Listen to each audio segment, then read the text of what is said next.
नमस्कार, चंडीगढ़ से आपका स्वागत है। मैं हूं आरजू। आइए सबसे पहले नजर डालते हैं कुछ अहम खबरों पर।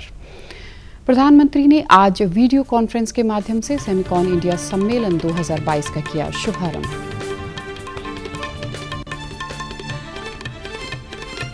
राष्ट्रव्यापी कोविड टीकाकरण अभियान के तहत देश में अब तक लगाए जा चुके हैं 188 करोड़ 65 लाख से अधिक कोविड रोधी टीके। और पंजाब यूनिवर्सिटी में 2 साल बाद 3 दिवसीय इंजीनियरिंग फेस्ट साइनाइट 2022 का हुआ आगाज। अब समाचार विस्तार से।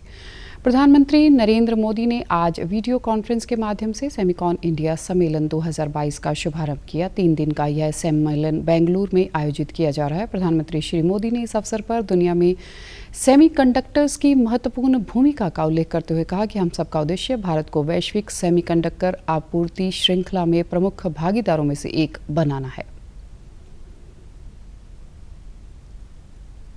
We are building the digital infrastructure to connect over 1.3 billion Indians. Second, we are paving the way for India to lead the next technology revolution. Third, India is headed for robust economic growth. We have the world's fastest growing startup ecosystem. उन्होंने कहा कि भारत आधुनिक प्रौद्योगिकी, उच्च गुणवत्ता और विश्वसनीयता के सिद्धांत पर इस दिशा में काम करना चाहता है। प्रधानमंत्री ने भारत के सेमीकंडक्टर प्रौद्योगिकी के लिए निवेश का प्रमुख स्थान बनने के लिए 6 कारणों को गिनाया। राष्ट्रव्यापी कोविड टीकाकरण अभियान के तहत देश में अब तक 188 करोड़ 65 लाख से अधिक टीके लगाए जा चुके हैं। स्वास्थ्य मंत्रालय ने बताया कि कल 22 लाख 80 हजार से अधिक टीके लगाए गए। इस दौरान 3,377 लोगों में संक्रमण की पुष्टि हुई। स्वस्थ होने की दर 98.74% है। इस समय देश में संक्रमित लोगों की संख्या 17,801 है। देश में अब तक 83 करोड़ 59 लाख से अधिक कोविड नमूनों की जांच की जा चुकी है। पिछले 24 घंटों में 4,73,000 नमूनों की जांच की गई। केंद्र ने राज्यों और केंद्र शासित प्रदेशों को अब तक 193 करोड़ 28 लाख से अधिक कोविड टीके निःशुल्क उपलब्ध कराए हैं। मंत्रालय ने बताया कि 19 करोड़ 58 लाख से अधिक टीके अब भी उनके पास बचे हैं। इसी दौरान चंडीगढ़ में कल कोरोना के 11 नए मरीज मिले। वहीं 6 दिन की अवधि पूरी करने पर 3 मरीजों को छुट्टी दे दी गई। चंडीगढ़ के सुखना लेक पर स्थित कोविड वैक्सीनेशन सेंटर को बच्चों की वैक्सीनेशन के लिए शाम 4 बजे से 8 बजे तक इस्तेमाल किया जाएगा। प्रशासन ने कहा कि अभी भी अनेकों बच्चों को कोविड वैक्सीन लगाई जानी है। ऐसे में यह कदम उठाया गया है। शहर में 12 से 14 वर्ष के बच्चों को कोर्बेवैक्स और 15 से 18 वर्ष के बच्चों को कोवैक्सीन लगाई जा रही है। पंजाब के ग्रामीण विकास एवं पंचायत मंत्री द्वारा राज्य भर में पंचायती जमीनों से अवैध कब्जे हटाने के आदेशों का पालन करते हुए मोहाली जिले से शुरुआत कर दी गई है। शिवालिक पहाड़ियों की जड़ों में न्यू चंडीगढ़ के बिल्कुल नज़दीक ब्लॉक माजरी के गांव अभिपुर भी करोड़ों रुपए की बेहद कीमती 29 एकड़ पंचायत जमीन का कब्जा गांव की पंचायत द्वारा ले लिया गया है।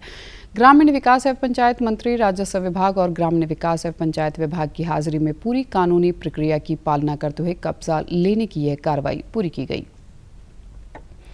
पंचायत मंत्री ने बताया कि मुख्यमंत्री भगवंत मान के नेतृत्व वाली सरकार बनते ही पहले महीने में यह बड़ी कार्रवाई करते हुए SAS नगर जिले की इस बेशकीमती जमीन से अवैध कब्जा छुड़वा लिया गया है।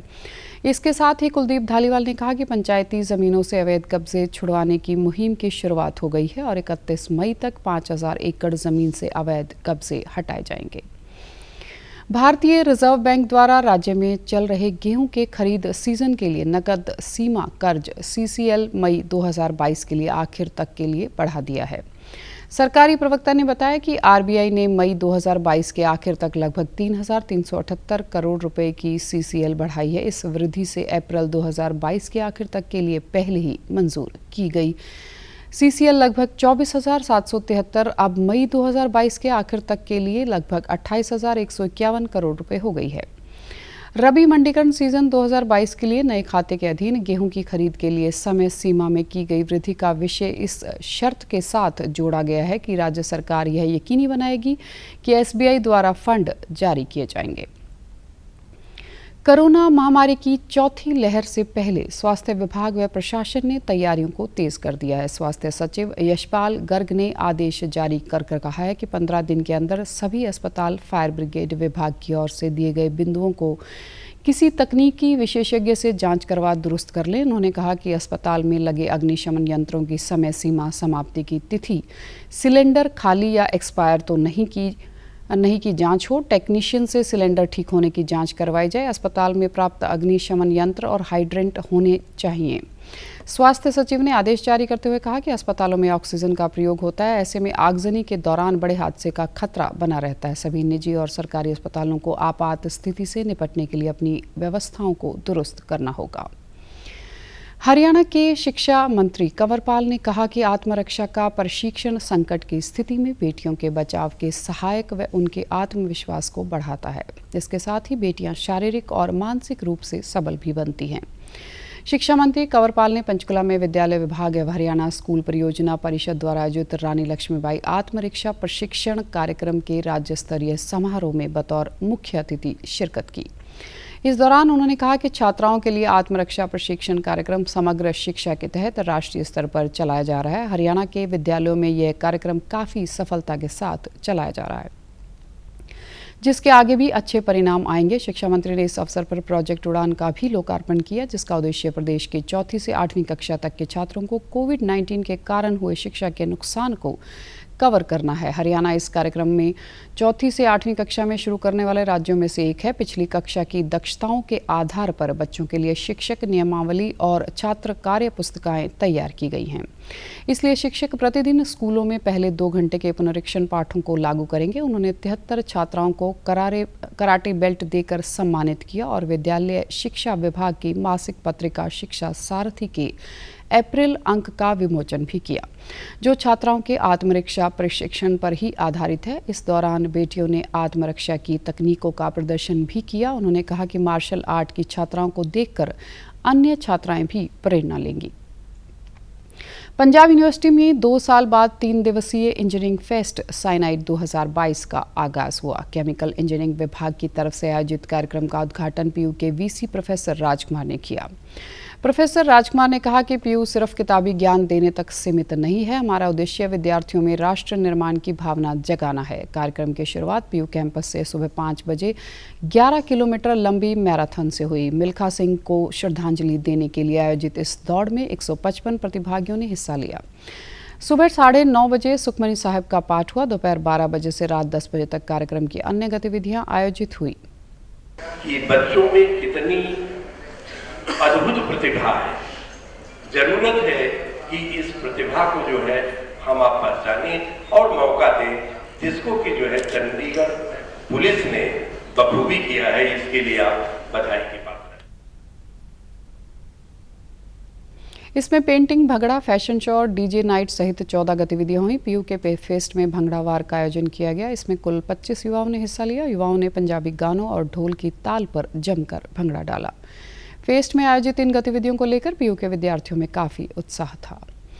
हरियाणा के मुख्यमंत्री मनोहर लाल ने केंद्रीय खेल मंत्री अनुराग ठाकुर से वीसी के माध्यम से खेलो इंडिया यूथ गेम 2021 के आयोजन को लेकर समन्वय समिति बैठक में विस्तृत चर्चा की। उन्होंने कहा कि प्रदेश में खेलो इंडिया यूथ गेम 2021 का आयोजन 4 से 13 जून 2022 तक किया जाएगा। इनमें अंडर 18 के 25 खेलों में 5 भारतीय खेल भी शामिल हैं और यह खेल पंचकुला के अलावा शाहबाद, अंबाला, चंडीगढ़ और दिल्ली में आयोजित किए जाएंगे। इन खेलों में देश भर के लगभग 8500 खिलाड़ी भाग लेंगे।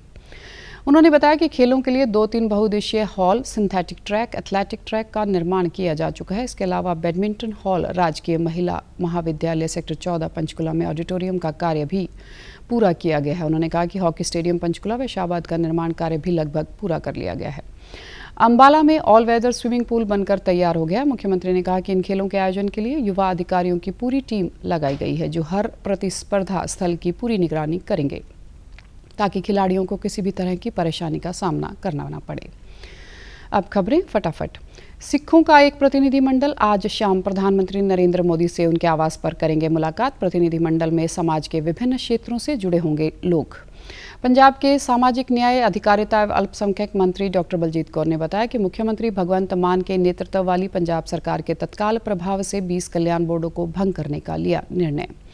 चंडीगढ़ शिक्षा विभाग ने टीकाकरण को बढ़ाने के लिए एरिया काउंसलर को अपने क्षेत्र के अभिभावकों को जागरूक करना होगा ताकि टीकाकरण पूर्ण रूप से हो सके। डीसी पटियाला ने कहा कि पटियाला में प्रदर्शनकारियों द्वारा SHO के हाथ काटे जाने की जो खबर कुछ चैनल चला रहे हैं वह निराधार है। कोरोना वायरस का खतरा भी टला नहीं है, इसलिए सभी से निवेदन है, बाहर जाने के समय मास्क जरूर पहनें, सामाजिक दूरी बनाए रखें और बार बार अपने हाथ साबुन से धोएं और सैनिटाइजर का इस्तेमाल करें। और आप हमारे समाचार YouTube channel DD news Chandigarh, Facebook DD news Chandigarh और Twitter handle DD news CHD पर भी देख सकते हैं। इसी के साथ चंडीगढ़ से समाचारों का सिलसिला समाप्त होता है। अब मैं स्टूडियो से बाहर जा रही हूँ तो मैं अपना मास्क पहन रही हूँ। आप भी घर से बाहर निकलें तो मास्क ज़रूर पहनें। नमस्कार।